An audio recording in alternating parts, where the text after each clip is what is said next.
Alright, before I derive our first set of kinematic equations for motion, let's take a look at an example. Getting from position to velocity to acceleration, and then let's analyze it a little bit. So in this case, this is in your book if you wanted to follow along or try it on your own. It's example 2.03. They give us the particle's position on the x-axis, and they actually don't show you that it's a function of time, but it definitely is a function of time. What we've learned so far is that we can get to velocity by taking the time derivative. So velocity is equal to the time derivative of the position. And if we go ahead and take that derivative, we get 3t squared minus 27, and the 4 just goes away, right? It's a constant, so we lose it. We can take one more derivative. So if you remember, the acceleration is equal to the time derivative of velocity with respect to time. And doing so, just using polynomial derivative rules, we get 6t. Okay, this pretty much completely describes the motion of the system. One more derivative will actually give you what's called jerk. Very rarely will you see that, maybe in some engineering or controls classes or something. So there is such thing as a third derivative of position, and it does have meaning.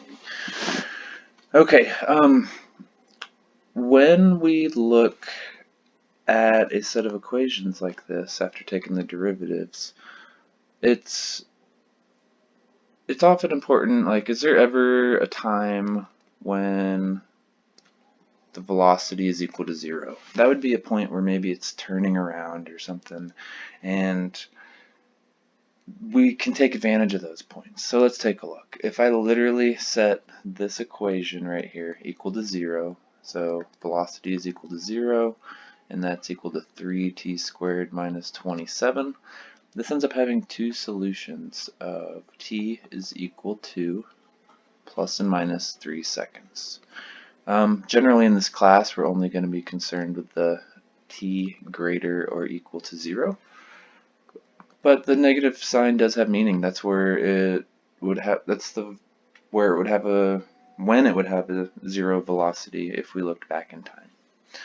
Okay, so let's describe the particle motion though for t is greater than 0.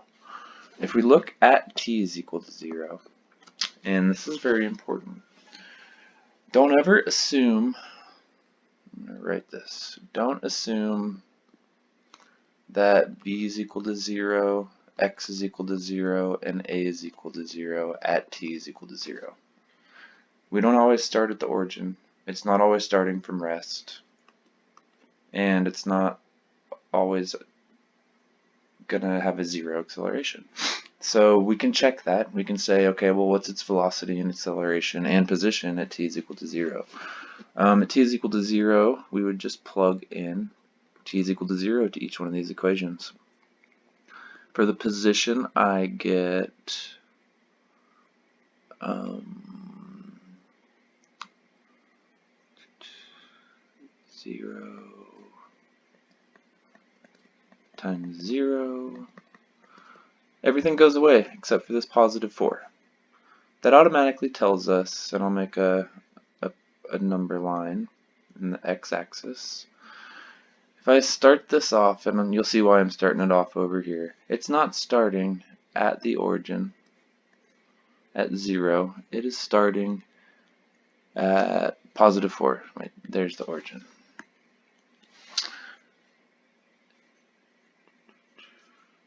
Clean this up a little. Alright, so here's our particle. It's starting over here at plus 4. So, don't assume that it's starting at the origin, right? If I take a look at the velocity at t is equal to 0, our velocity was 3t squared minus 27. So 3 times 0 squared minus 27 gives us a negative 27 meter per second velocity. Should have put a unit on the position also of meters. So it did not have a 0 velocity, right? It is moving to, let's call it the left. So I mentioned already, we should pick some convention, and I like to pick, some books will tell you to assume the direction of motion, and this one might, we're just not here yet, I haven't read the whole one actually.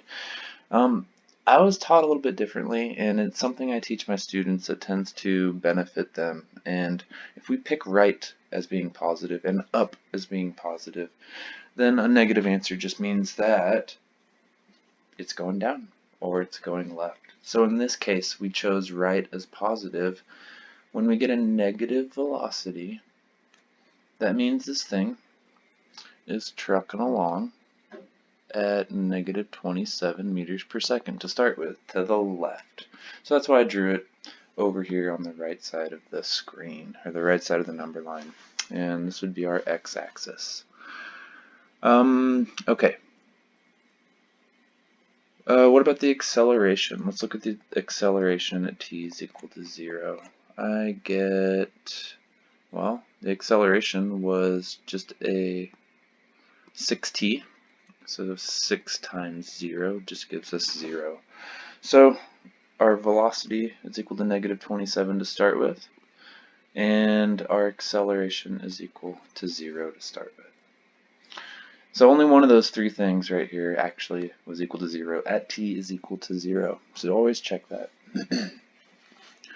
Alright, now let's look at the interval from t to 3 seconds, because something happens at 3. If it's moving now, it comes to a stop.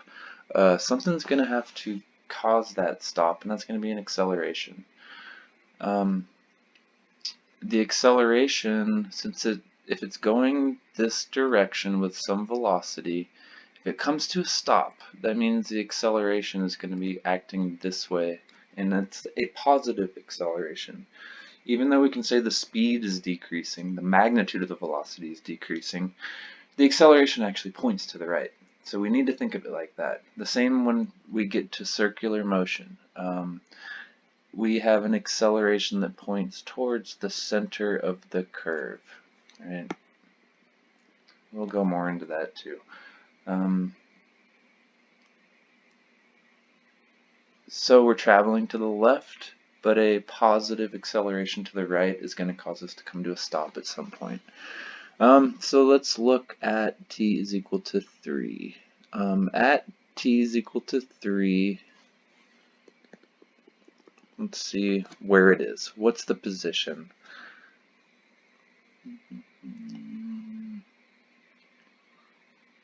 Get my equation. It's right there. T to the third. So it'd be 3 to the third minus 27 times 3 plus 4. And we end up getting a negative 50 on that one. So at t is equal to 3, we did learn already that the velocity was equal to 0. So it comes to a stop. But it's over here at negative 50 meters. That means it had to have progressively gotten a slower magnitude of speed until it came to a rest right here. The vector magnitude of its velocity got shorter and shorter because the acceleration was pointing in the other direction. Okay, what happens after t is equal to 3? So when t is greater than 3 seconds. Well, let's just look at maybe t is equal to 4. We can find its position, we can find its velocity, and we can also find its acceleration. So it could have come to a stop and then kept moving this way. We don't know. We're about to find out. I have a feeling maybe it's going to turn around and go that way, but that's just intuition. At t is equal to 4, we're going to have 4 to the third minus 27 times 4 plus 4. Alright. I don't have my calculator on me, but it ends up still being a negative value, but it's over here.